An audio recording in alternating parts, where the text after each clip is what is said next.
हर हर महादेव। जय माता दी। दोस्तों, कैसे हैं आप सभी। भगवान शिव और माता रानी की कृपा आप और आपके पूरे परिवार पे बनी रहे। आज की इस वीडियो में हम सुनेंगे करवा चौथ व्रत की कथा। कथा को पूरा अवश्य सुनें। चैनल पर पहली बार आए हैं तो चैनल को सब्सक्राइब करें, वीडियो को लाइक और शेयर करें। कार्तिक मास के कृष्ण पक्ष की चतुर्थी को करवा चौथ का व्रत किया जाता है। ये स्त्रियों का प्रमुख त्योहार है। सुहागिन स्त्रियां अपने पति की दीर्घ आयु के लिए ये व्रत करती हैं। ये व्रत निर्जला किया जाता है। एक पट्टे पर जल का लोटा रखें और बायना निकालें। बायना निकालने के लिए आपको मिट्टी का करवा रखना है। करवे में गेहूं, चीनी व रुपया रखें। रोली, चावल, गुड़ चढ़ाएं। रोली से जल के लोटे पर और बायने से करवे पर सातिया बनाएं। 13 टिक्की रोली से करें। रोली चावल छिड़क कर जल चढ़ाएं, गुड़ से जिमाएं। 13 दाने गेहूं के हाथ में लेकर कहानी सुने। कहानी सुनने के बाद करवे पर हाथ फेर कर सासू जी के पैर छूकर उनको वायना दे दें। 13 दाने और जल का लोटा रख दें। चंद्रोदय होने पर चांद को अर्घ दें। चांद को रोली, चावल और चूरमा चढ़ाएं। फेरी देकर टीका लगाएं और फिर अपने से बड़ी स्त्रियों तथा पति के पैर छुएं। उसके बाद में ही भोजन करें। अगर अपनी बहन बेटी पास में रहती हो तो उसके यहाँ भी करवा भिजवा दें। करवे में गेहूं और ढक्कन में नगद रुपए रखकर भेजें। कथा कुछ इस प्रकार है। एक साहूकार था, उसके 7 बेटे और एक बेटी थी। सातों भाई बहन के साथ मिल बांट कर खाना खाते थे। जब तक बहन साथ में खाना नहीं खाती तब तक भाई खाना नहीं खाते थे। सातों भाई की बहुत ही प्यारी बहन थी।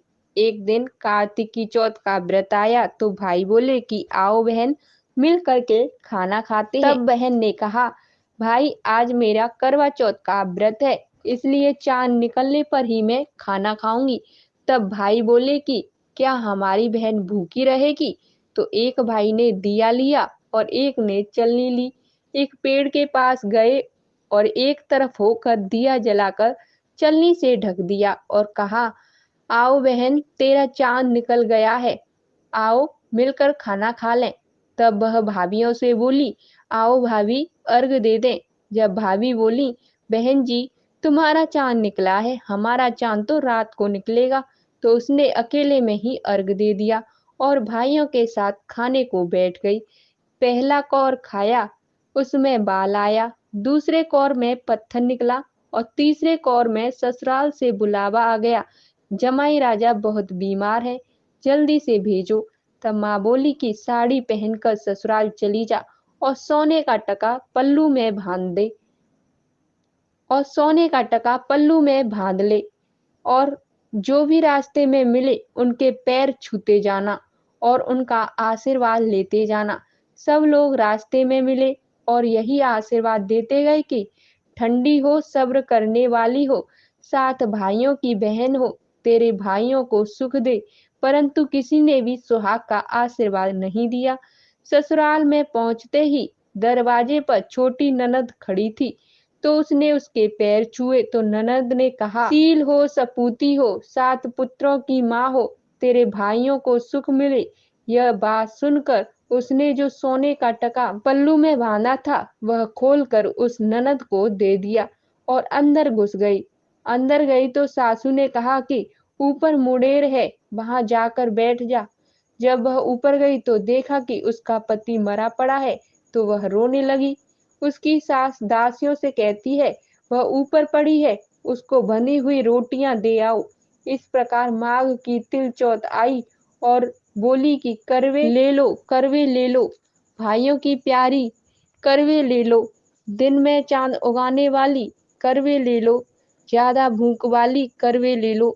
तब वह चौथ माता को देखकर बोली कि तूने मेरे को उजाड़ा है तो तू ही सुधारेगी, मेरे को सुहाग देना पड़ेगा।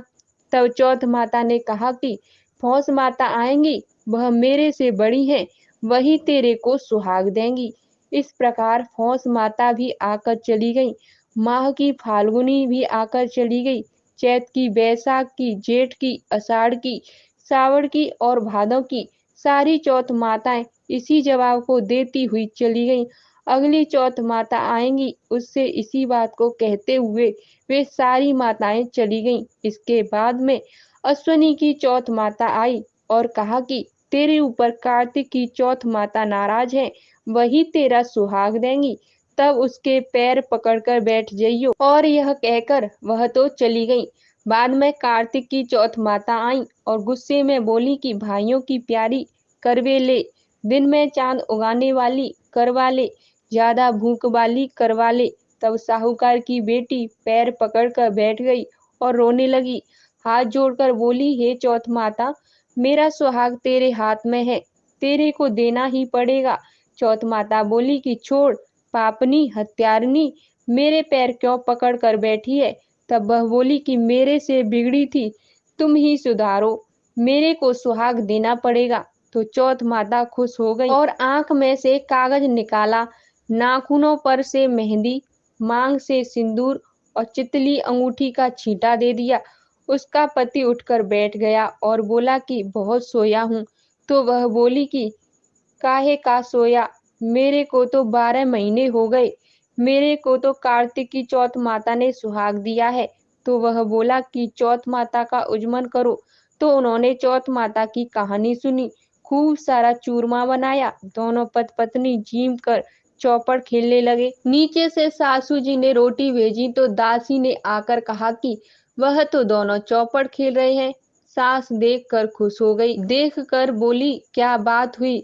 तो बहू बोली मेरे चौथ माता टूटी हैं। और यह कहकर सासू जी के पैर छूने लगी और सारी नगरी में ढिंढोरा पिटवा दिया।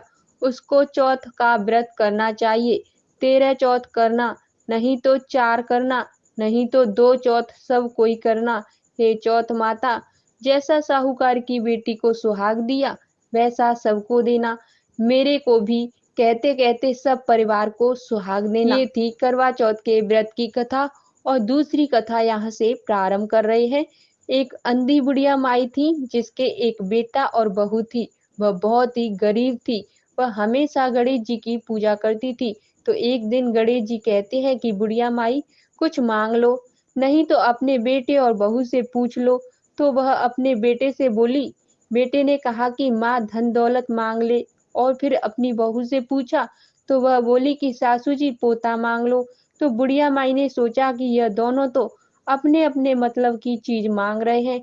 सो पड़ोसन से जाकर कहा कि मुझे विनायक जी ने कहा है कि कुछ मांग ले। बेटा तो कहता है कि धन मांग ले और बहू कहती है पोता मांग ले।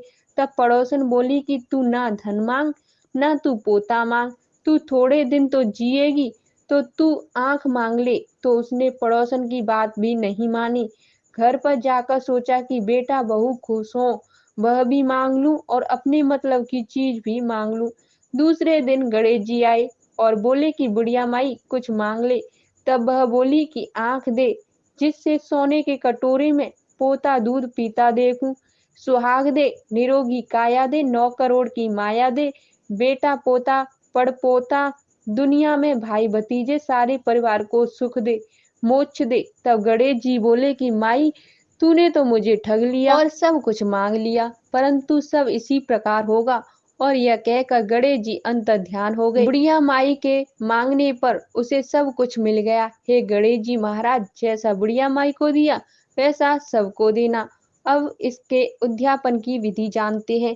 अटल सुहाग को देने वाली करवा चौथ माता सभी 13 चौथ में सबसे बड़ी है। जब जब लड़की की शादी होती है तब से इसी चौथ से व्रत करना शुरू करते हैं। उनके पीहर से शक्कर के करवे और गिलास लोटे आते हैं। चौथ का उद्यापन करने के लिए 13 सुहागिनों को जिमाते हैं। यदि जिमावे नहीं तो 13 जगह 13 पूरी, हलवा, मिठाई, नमकीन, सब्जी, बर्तन आदि रखकर उनके घर भिजवा दें। यदि कोई इतना भी नहीं करना चाहे तो 13 घेवर मंगाकर उन पर हाथ फेर कर देवें।